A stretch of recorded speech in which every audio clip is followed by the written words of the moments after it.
குழந்தை போல நடப்பதென்ன சுவாமி மலையிலே, தீ கொழுந்து போல சிவப்பதென்ன திருச்செந்தூரிலே.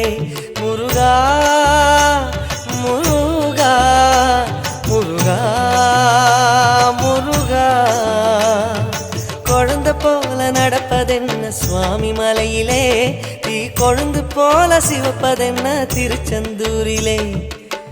குழந்தை வேலன கொஞ்சி விளையாடலாம், கோபக்கார குமரன எப்படித்தான் ஆடலாம். குளத்தை போல மனசு கலங்குது, குமரா தெளிய வச்சா ரொம்ப நல்லது.